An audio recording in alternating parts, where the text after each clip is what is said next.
सब लोग वचन की ओर ध्यान देंगे। आज वो दिन है जो यहोवा ने बनाया है, हम इसमें मगन और आनंदित हो। बस आज का दिन यहोवा ने बनाया, हमारे वुमन ऑफ गॉड है, इसके जीवन में खुदावन ने और एक नया साल को जोड़ा। तो बाइबल क्या बताती है? आज का दिन आनंद मना। तो हम सब यहाँ पर आनंद मनाने के लिए आए। तो इसलिए आनंद किससे होता है हमें पता है, जब उसके हुजूरी में आते हैं, जब उसके उपस्थिति में आते हैं। मैं आपको बोलना चाहता हूँ, अगर कोई भी व्यक्ति यहाँ पर एक टूटे हुए हृदय से भी आया होगा, शरीर में रोग को लिया, दर्द को, जीवन तकलीफ को, जब ये आनंद को पहनकर जाओगे, बाहर जाते जाते चंगे हो जाओगे। क्योंकि खुदावन ने इसको, जो आज इसका जीवन में 40 साल को जोड़ा है, मैं आज इसके साल पिछले 6 साल से रहता हूँ, मैंने इसको हमेशा आनंदित देखा है। जब इसका मम्मी का जब न्यूज आया था कि वो अब नहीं रही, ये चीज हमको सबको पता था, इसको पता नहीं था। जब ये अकेले अंदर गई तो ये उसका माँ को डरी नहीं, वो क्या बोल रही है? उठ यीशु के नाम से। ऐसे सिचुएशन में वो खुदा को बुलाते। ये लोग टूट जाते हैं, लोग गिर जाते हैं, बेहोश हो जाते हैं, लेकिन क्या बोल रही है? मम्मी उठ यीशु के नाम से, उठ यीशु के नाम से। ये विश्वास कहां से था पता आपको?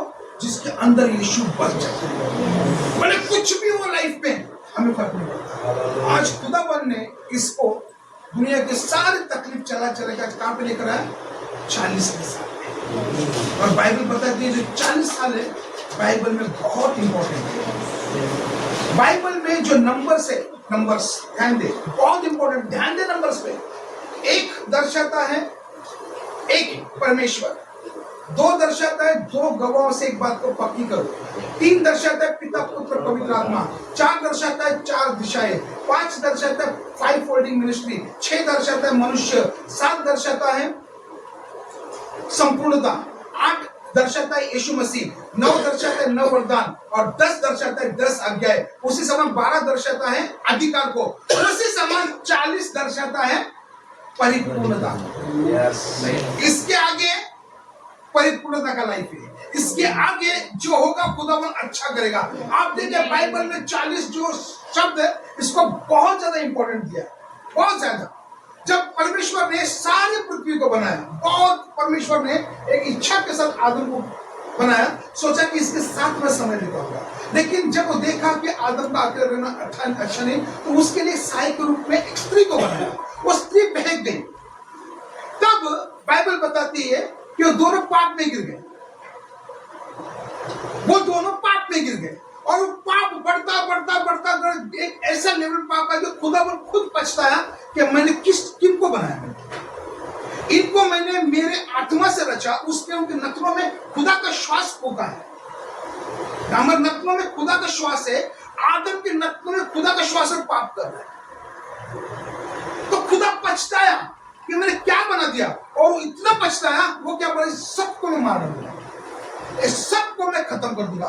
तभी बाइबल ध्यान से पढ़े आप, उत्पत्ति 7 में खुदावन एक व्यक्ति से बात किया, उसका नाम है नूह।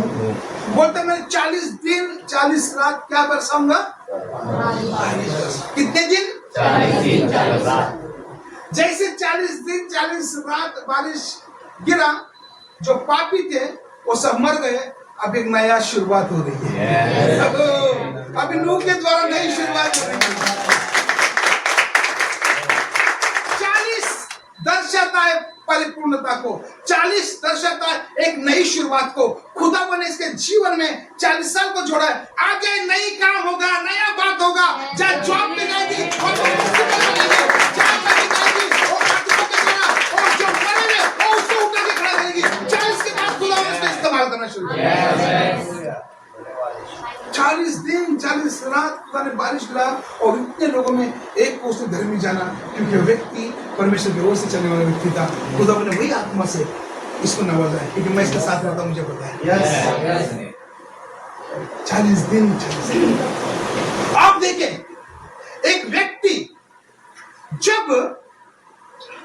मिस्र में पता चला कि मिस्र में यहूदी लोग बढ़ रहे, इब्री लोग बढ़ रहे, तब उन्होंने क्या बोला कि आज के बाद जितना भी लड़का पैदा हो उसको मार डालेंगे, लड़की को रखेंगे। तब वहां पर एक बच्चा उत्पन्न हुआ जिसका नाम था मूसा। अब उसको पता है इसको मार डालने वाले हैं। उसकी मां ने क्या किया? उसको जहाज जैसे चीज में बंद करके उसको किस में डाला? नील नदी। ध्यान से सुनो, मेरे शब्दों पर ध्यान दें। उसको नील नदी में छोड़ दिया आफ्टर 3 months, 3 महीने के बाद, कि वैसे भी मर जाएगा, तो यहाँ तो बचा तो ठीक, मरा तो ठीक, मरना वाला है। जब फिरौन की बेटी वहां पर किनारे पे नहाने या जो भी करने आई, तो उसकी दासियों का नजर देखो, वहां पे एक बालक रो रहा है, वो उसको लेके आओ।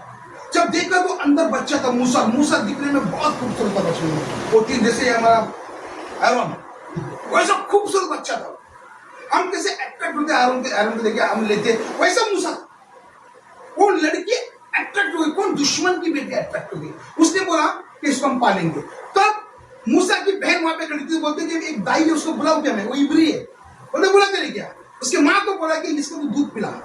तो बच्चा फिर से किसके पास है? माँ के पास है। तो उसने उसको पाला पोसा बड़ा करके वापस उसको दे दिया। अभी ये जो व्यक्ति है इब्री है, ये लेवी के परिवार से आने वाला व्यक्ति है, लेकिन काम किधर कर रहा है? मिस्र में कर रहा है, फिरौन के अंदर काम कर रहा है। 40 साल तक ये वो काम कर रहा है जो उसका दिल नहीं चाह रहा है। 40 साल तक ये ऐसे जगह में है जहां पर परमेश्वर की ओर से जगह नहीं है, खुदा उसको रखा है वहां पर। कभी कभी खुदावन हमको एक जगह पे रखता है, वो उसकी योजना में आता है। अगर आप में से कोई लोग एक ऐसे जगह में है जहां पर तकलीफ है, एक ऐसे काम पे जहां पे मैनेजर का आपको बहुत ज्यादा फोर्स है, एक घर में ऐसे जगह जहां पर सास ससुर का तकलीफ है, एक ऐसी जगह में माँ बाप का प्रॉब्लम है, एक ऐसी जगह में बैठे जहां से उठते पाते, खुदा ने आपको एक योजना के तहत वहां पर रखा है। उसी समान खुदा ने मूसा को भी उनके बीच में एक योजना के तहत रखा था। एक समय आया तो उसने देखा कि मेरे भाई इब्री को कोई तो मिस्री मार रहा है, तो वे जाकर उसने मिस्री को मार डाला और उसको भालू में उसको लाश को छुपा दिया। नेक्स्ट डे जब घूमता हुआ आया, देखा 2 इब्री आपस में लड़ रहे हैं। तो वो आके बोलता, तुम दोनों इब्री है तो आपस में क्यों लड़ रहे हो? तो उनमें से एक बोला कि तुझको मुझ पे हाकिम किसने ठहरा है? जिस तकब ने कले को मार के डाला, तो मुझे मारेगा। तब इसको पता चला कि मेरी राज बार खुल गई है, कि मुझे फिरौन को पता चला मार डालेगा। ये वहां से भागा। जब वो भागा, उसका उम्र थी 40 साल।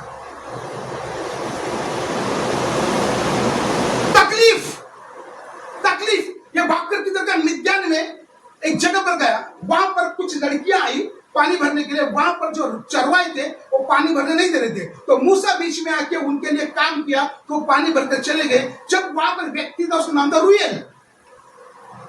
रुएल कहते हैं कि ये सिप्पोरा, तो इतना जल्दी कैसे पानी भर गए? तो उसने बोले कि एक व्यक्ति वहां पर था, उसने हमको पानी भरने में मदद की, और तो उसको साथ में क्यों लेके आया? उसको लेके आया। वो लोग ने मूसा को लाकर 40 साल में वो भटक रहे, खुदा ने उसको आसरा दिया। एक व्यक्ति का मन को खोला, रुएल ने उसको अपने घर पे बिठाया। वो देखा व्यक्ति अच्छा है, रुएल ने सिप्पोरा नाम की अपनी बेटी से शादी करवाई। अब 40 साल हुआ है, ये व्यक्ति डर डर के घूम रहा है, ये व्यक्ति खुदा से मांग रहा है, कुछ नहीं मिल रहा है। ये आने वाले 40 साल तक खुदा की उपस्थिति में कुछ राह नहीं खुल रहा। ये 40 साल तक चरवाई कर रहा है, रुएल के अंडर काम कर रहा है, लेकिन लाइफ में कुछ भी इसके लाइफ में उन्नत नहीं हो रहा। ये आदमी एक आदमी के अंडर काम कर रहा है, जबकि इसके 40 साल पहले ये वहां पर मिस्र में एक बड़ा अधिकारी था, लोग इसके अंडर थे। आज ये किसी के अंडर आ गया है। ये खुदा को बोल रहा है, खुदा इससे बात नहीं कर रहा। कभी कभी हमारे सिचुएशंस में हम सोचते हैं कि खुदा बात नहीं कर रहा। मैं आपको बोल दूं, अगर आपके लाइफ में कुछ प्रॉब्लम है, आप वहां से बाहर नहीं निकल रहे, आप सोच रहे मैं चर्च में आती हूँ, मैं स्तुति आराधना करने में कुछ नहीं हो रहा, अरे मत सोचो, खुदा आपको तैयार कर रहा है। जितना बड़ा टेस्ट उतना बड़ा टेस्टिमोनी, जितना बड़ी परीक्षा उतना बड़ा टेस्टिमोनी। आदमी 40 साल से भागा, 80 साल हो गया और 40 साल बीत गया, कुछ नहीं हो रहा लाइफ में। ये आदमी बूढ़ा हो गया, कुछ नहीं हो रहा है। दूसरा 40 साल आया, ये जंगल में आया, ये देख रहा है वहां पर कुछ तो जल रहा है, लेकिन पूरी तरह से खाक नहीं हो रहा है। जब सामने गया तो खुदा उसको बोलता है, हे मूसा, हे मूसा। ये डर गया। बोलता कौन? मैं प्रभु बोल रहा हूं। तू जहां पर आया है वो पवित्र स्थान है। जहां पर आप लोग आए हैं ये पवित्र स्थान है। अपने जूते को बाहर निकाल, अपने जूते को बाहर निकाल, अपने जूते को साइड में रख। तू पवित्र जगह में आया, जहां पर खुदा की उपस्थिति है वो पवित्र जगह है। खुदा हमारे अंदर है, ये पवित्र होना जरूरी है। कितना समझ में आ रहा है? खुदा उधर बोलता है अपना जूते निकाल, ये पवित्र जगह है, हमारे अंदर यीशु है, उसका श्वास हमारे अंदर है। तो ये कोरिन्थियों 3:16 कहता है कि तेरा शरीर मेरा मंदिर है, वो मंदिर में रहता है, तो इसको पवित्र रखो। ये दारू बीड़ी सिगरेट व्यभिचार नशा के लिए ये नहीं बना है, ये उसका है। जिसने इसके साथ खिलवाड़ किया खुदा उसको खटिया पे सुला देगा। ये व्यक्ति जब वहां पर आया, इसने देखा कि खुदा इससे बात कर रहा है। आप देखे खुदावन ने उसको एक काम दिया। ये 40 साल तक, आने वाले 40 साल तक खुदा से मांग रहा है, कुछ नहीं हो रहा। अब जब ये 80 साल का हुआ, खुदा ने दूसरा 40 साल खुदा ने काम दिया। सो काम दिया, जहां मेरे लोग वहां पर तड़प रहे, उनके लिए काम कर। यहाँ पे कितने लोग ऐसे हैं जो खुदा काम करना चाहते हैं, खुदा रास्ता खोल दिया आपके लिए। सुंदर सी बात है, ध्यान पूर्वक सुनेगा, आपको काम आएगी ये बात। मूसा को मरने के लिए किस नदी में डाल दिया गया था? नील नदी में डाल। कौन सी नदी? नील नदी। बाइबल ध्यान से पढ़िएगा। जो 10 विपत्तियां आई, परमेश्वर ने पहला चमत्कार किधर किया? नील नदी में ही किया। जिस परिस्थिति में आप है, खुदावन वहीं से आपके द्वारा चमत्कार करेगा। आप ये मत सोचो मैं उड़ नहीं सकती, खुदावन उधर से बड़ा काम करेगा। नील नदी में मरने के लिए डाल दिया था। जब खुदावन ने 10 चमत्कार किया, पहला चमत्कार नील नदी में लाठी मारा, वहां पर लहू हो गया, वहां के अंदर सब मर गए। फिर हम देख रहे मेरा नील नदी में प्रॉब्लम कैसा आ गया। आप देखिए बहुत सुंदर वचन बोलता है कि जब यूसुफ को खड्डे में डाल दिया गया, वहां से उसको फिरौन के पास बेचा गया, वहां से फिरौन के घर में वो नौकर का काम कर रहा है, वहां से उठा के उसको जेल में डाल दिया गया, वहां से उसका बहुत तकलीफें दी। तब उसको एक पिलानेहार वाला व्यक्ति आकर एक स्वप्न को उसने दर्शाया, वहां पे जाकर फिरौन ने बोला उसको बुलाओ। फिरौन उसका अपने स्वप्न बताया, मुझे स्वप्न का अर्थ बनाया, उसको उठाकर उसने प्रधानमंत्री का सीट में बिठाया। जब वो वहां पर उन्नत जगह पर गया, उसको वहां पर खड्डे में कौन लाया? उसके भाइयों ने। उसको बेचा किसने था? भाइयों ने। जब पूरी पृथ्वी पर जब अकाल आई, तो उसके भाई लोग भी इसके पास अनाज के लिए आए। तब उसे समझ में आ गया कि ये वही है यूसुफ जिसको हमने बेचा था। ये डर गए कि यूसुफ अभी हमको मारेगा। तब यूसुफ को बुला के बोलते हैं, मेरे 11 भाई इधर आओ, तुमने मुझे खड्डे में नहीं डाला, ये मेरे परमेश्वर की योजना थी कि मैं वहां पर गया, क्योंकि आज तुझ पर ये जो प्रॉब्लम है, इसके द्वारा मैं तुम्हारा मदद कर सकूं। अगर आप लोग जो भी प्रॉब्लम में है, आज जो भी व्यक्ति यहाँ पर जॉय, जो भी है आशीष, नम्रता, आप जो भी प्रॉब्लम में है, परमेश्वर ने योजना के अंदर प्रॉब्लम को रखा है। परमेश्वर जब आप विश्वास में आओगे, वही उसी प्रॉब्लम में खुदावन आपको बड़ा काम लेके आएगा। वहीं से परमेश्वर आपको ऊंचा उठाएगा। देखने वाले बोलेंगे इसका लाइफ में इतना प्रॉब्लम था, ओ खुदावन उसी जगह से आपको बड़ा चमत्कार करेगा।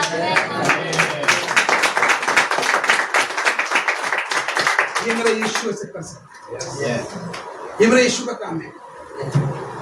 40 साल तक एक व्यक्ति वेट किया। जब 40 साल के बाद जब खुदा ने काम दिया, उसको जो आदमी बोल नहीं सकते, बोलते खुदा मैं बोलने में भद्दा हूँ, बोलता है तेरा भाई का नाम क्या है? हारून। वो अच्छा बोलता है, चल तेरे नाम पे मैं उसको रखता हूँ। बाइबल ध्यान से पढ़ेगा, बोलता है तू हारून तेरा नबी और तू हारून तेरा परमेश्वर। उसको परमेश्वर ठहराया परमेश्वर। आप एक व्यक्ति 40 साल से एक जगह में चरवाई कर रहा है, जब खुदा का कॉलिंग उसका है, परमेश्वर बोला तू परमेश्वर ठहरा है और तेरे लिए जो तेरा भाई हारून नबी है, तेरे लिए जो तू बोलेगा वो करेगा। खुदा मूसा से बात कर रहा है और मूसा हारून को बोल रहे कर। आपको पता है आपके लाइफ में एक पास्टर होना जरूरी क्यों? पता है खुदा हमसे बोलता है, हम बातें आपको बोलते हैं। खुदा डायरेक्टली हमसे बात नहीं कर सकता था।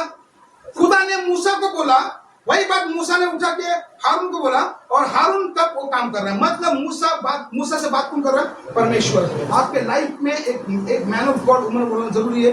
आपको परमेश्वर जो हमको बताएगा, बहुत जगह हमने ये जो भाई है ना संदेश, हमको ऑलरेडी इसके बारे में आपको बताया, हमने खुदा रिवील किया था हमको कि खुदा का काम करता है। आज बैठा कि नहीं बैठा? ये खुदा ने हमको बोला था।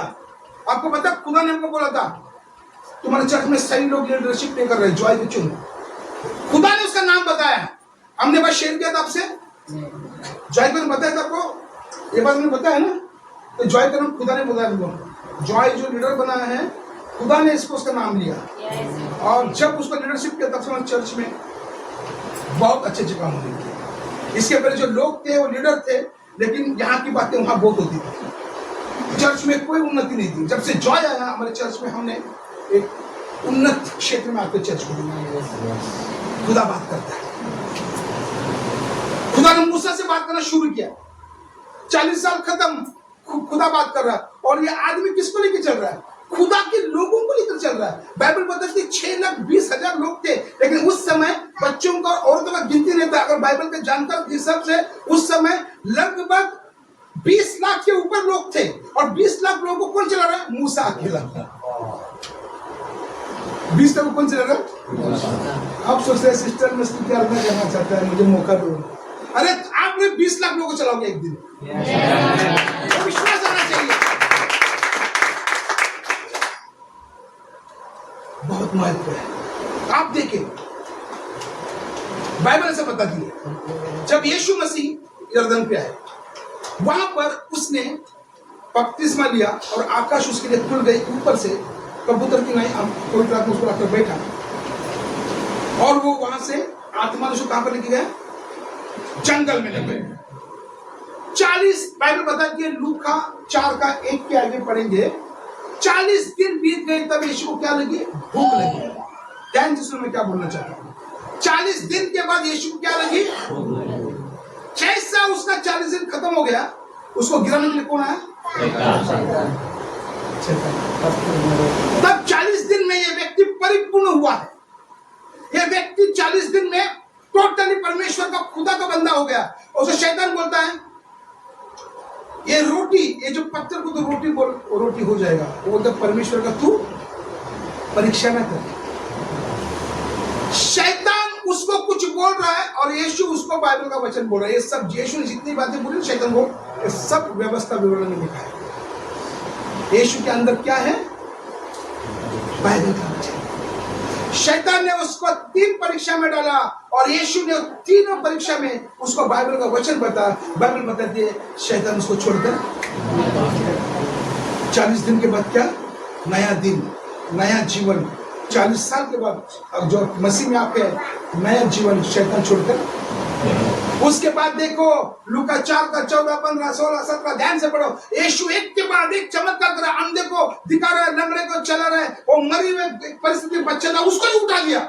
जब उसने शैतान को 40 दिन के बाद 3 बार ना बोला, शैतान को जीवन से निकाल दिया और परिपूर्णता में आ गया। बाइबल बताती है कि यीशु जहां जा रहा है चमत्कार हो रहा है, जहां जा रहा है चमत्कार। वहां पर एक लंगड़ा बोलता मुझे ठीक कर, बोला चल उठ खड़ा, और लंगड़ा खड़ा हो रहा है। यीशु के हाथ में व्यक्ति को हाथ देकर हाथ को छुआ, उसका हाथ में जाने लगा। वहां पर याईर की बेटी को देखकर बेटी मर गई है, उसका बोल उठ, वो उठ के खड़े हो गया। वहां पर पतरस बोलता मेरी सास बीमार है, चल उठ खड़ा हो, वो खड़ी हो गई। जहां जहां यीशु जा रहा है बड़े बड़े काम हो रहे हैं, जहां जहां यीशु जा रहा है बड़े बड़े काम हो रहे हैं। यह परिपूर्णता है, यह परिपूर्णता है। आप देखिए, जब दाऊद बच्चा था, वो भेड़ को, बकरी को चरने वाला छोटा बालक था। उसका बाप ने उसको बोला, दाऊद एक काम कर, तेरे 3 भाई जो है वो शाऊल के युद्ध में उनको भर्ती किया गया है, जाके देख। ऐसा खबर मिला है कि वहां पर कोई तो एक बड़ा गद का गोलियत आया, वो डरा रहा है। तू जाके देख अपने भाई जीवित तो है क्या, और आते वक्त कुछ तो उनका निशान ले गया। तो ये जो बच्चा वहां पर गया, जब ये देख रहा है सब हड़बड़ी मची। वहां पर एक बीच में तराई है, वहां पर गद का गोलियत उसके लोग हैं, यहां पर शाऊल के लोग हैं, और वो चिल्ला रहे, डर रहे। अगर आप पहला शमूएल अध्याय 17 का 16 पढ़ेंगे, उसमें बाइबल, ध्यान से सुनने क्या बोलना चाहता हूं। अगर पहला शमूएल अध्याय 17 का 16 में बाइबल ऐसा बताती है कि वहां पर गद का गोलियत 40 दिन 40 रात आकर लोगों को डरा रहता है कि तुम में से एक को भेजो, अगर वो मेरे को मारेगा तो हम सब आपके गुलाम, हम मारे तो तुम सब हमारे गुलाम। और 40 दिन से लोग डर रहे, किसमें हिम्मत नहीं है। 40 दिन खत्म हो गया, वहां पर खुदा ने दाऊद को भेजा, और दाऊद बोलता है ये जो गद का गोलियत है, ये तो खतना रहित फिलिस्ती है, इसका क्या औकात कि परमेश्वर को ये उल्टा सीधा बात करे। ये बोलते शाऊल को इसको नहीं मारेगा। शाऊल बोलता है तू तो अभी बच्चा है, तेरे गाल पे लाली छिड़कती है, तू अभी भी लड़कपन में, वो तो बचपन से ही होता है, तू उसको नहीं मार सकता है। दाऊद बोलता है मैं इसको मारेगा। परमेश्वर ने, जब मैं बच्चा था मैं अपने भेड़ों को चराता था, जब सिंह उसको लेके जाते थे मैं भागते जाता था, सिंह के बाल पकड़ कर मुंह में फाड़ देता था, भालू पकड़ता था मैं उसके पीछे जाता था, भालू को मैं फाड़ देता। परमेश्वर ने ये 40 दिन जो दिन था जहां पर गद का गोलियत का एक बहुत बड़ा प्रॉब्लम था, वो प्रॉब्लम को फेस करने के लिए परमेश्वर इस बच्चे को बचपन से तैयार कर रहा है। परमेश्वर आपको तैयार कर रहा है। ध्यान से सुनो, आपको पता है एक समय था कि गद को गोलियत को कोई नहीं मार सकता था। दाऊद को परमेश्वर खड़ा किया था, इसलिए दाऊद को बचपन से खुदा ट्रेनिंग दे रहा है। उसका जो भेड़ को लेके जा रहा है शेर, वो शेर के ऊपर जंग मार के उसका बाल पकड़ के मुंह फाड़ के अपने भेड़ को लेके आ रहा है। और बता रहे शाऊल को कि बचपन में जब भेड़ को लेके जाते थे सिंह, भेड़ को लेके जाते थे भालू, मैं उनका पीछा करके उनके बाल पकड़ कर चीर फाड़ के मिला था। तो जब मैं इन दोनों को खुदा ने मारा तो मेरा खुदा इसको क्यों नहीं मारेगा? इसको मेरा खुदा क्यों नहीं मारेगा? वो जो गद का गोलियत है, जबकि लाइफ में एक परिस्थिति गद का गोलियत है। अगर खुदावन ने आपको जिंदा रखा है तो खुदावन ने परिस्थिति को बाहर क्यों निकालेगा? विश्वास किधर है? हमारे विशाल जी को प्रॉब्लम खड़ा किया उसको, आपको खड़ा करेंगे।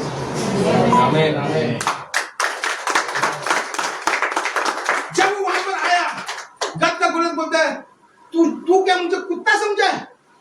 ये बच्चे तुमने मारना तुझे कुत्ता समझा है? मैं तुझे फाड़ कर तेरे मटन को मैं पक्षियों को दे दूंगा। तो ऐसा बच्चा उसको बोलता है मैं तुझे मारकर तेरा मटन पक्षियों को खिलाऊंगा। और इसके पास पत्थर थे और गोफन था, इसने एक ही गोफन मारा। आप मैं बता दूं, वो गोफन और पत्थर भले दाऊद का हो, लेकिन निशाना परमेश्वर ने। आपका परिस्थिति कैसे भी हो, खुदावन बराबर निशाना लगेगा।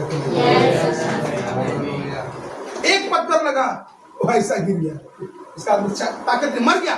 पत्थर लगते मर गया। बाइबल बताती है कि दाऊद उसके ऊपर बैठा, उसका तलवार गर्दन काट कर उसका बाल से सब पकड़ कर शाऊल को बदले। इससे डरते तू? इसका मुंडी ले।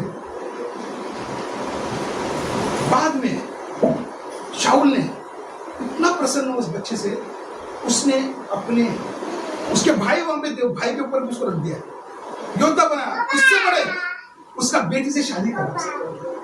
एक राजा की बेटी से शादी होना मतलब बहुत बड़ी बात है। अगर आपने भी जितने खोया है, परमेश्वर दाऊद जैसे दिया, वो भर भर के आपको देगा, भर भर के देगा।